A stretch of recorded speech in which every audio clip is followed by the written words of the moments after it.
So, Josh, we've looked at through this podcast 3 major aspects of the Tunisian Revolution to try and help us better understand the 4 questions found elsewhere on this website. And looking at those 3 aspects, we've really identified 3 major conflicts of values. Whether Tunisians should pursue economic solutions versus social solutions, whether you value stability or democracy more in a country like Tunisia, and how the success or failure of the Tunisian Revolution and a successful nation ought to be defined. That being said, what are your closing thoughts? If you wanted to summarize your position, summarize your values for us, what would you like to say to rest on Tunisia? I would like to say that I think the Tanzania people, the Tanzania nation, should focus on reforming their economy. And then once they have the economy reformed and going strong, focusing then on the social and political reforms that you are a proponent of. And then once they have that, then I will consider them stable enough to be a democracy, to have the people say, which I think is an important part of being a successful nation. And then once they do that, I will consider the Tunisian Revolution to be a success. They will be a successful nation. Your thoughts are do you agree with me, or do you think your opinion is a bit different? I would say my opinion's a bit different. I definitely see the value in the economic reforms, and I think those are going to need to happen. You can't have a wholly stable nation without a strong economy. But I think those economic reforms, focusing on them too much, is going to obscure the successes that have already happened and obscure the path forward for Tunisia. And I think that path forward is going to come through social reforms.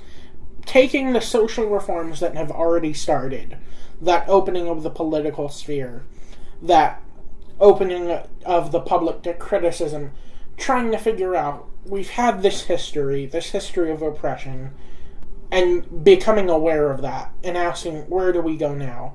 I think you start with those social reforms, and you use those social reforms to help build a liberal democracy in the country. And once you have a liberal democracy, you're going to start making progress on the economic aspects, because at that point, the Tunisian people are going to have a chance to have their say in their country's future. Once the Tunisian people can be represented by a democratic government and have the chance to make their voices heard in public and express their views, they're going to have the ability to determine where their country's future lies. No longer are they going to be subject to the whims of an autocratic regime in their country or a foreign power meddling. And I think once you have that, once you continue with these social reforms, and you bring Tunisia into an age of democracy where the people have a stake in their country's future, then you can start working on bringing Tunisia into an international order. And at that point, the success that's already present from the Tunisian Revolution is already a success. But it has a ways to go before it can really have a major impact. And I think that's the path that needs to be followed. So, in concluding both our statements, we agree that they need to be to be a success, that they need to be democratic, they need to be stable. But the difference between us is our position on whether or not economic reforms or social and political reforms should come first, or should they be done at the same time? That seems to be the case. I think, then, that we have accurately summarized our positions. So I'd say that we can both recognize that we have different values here, but in the end, both elements are going to be important. Just which one needs to come first They're two differs. sides of the same coin. Fair enough.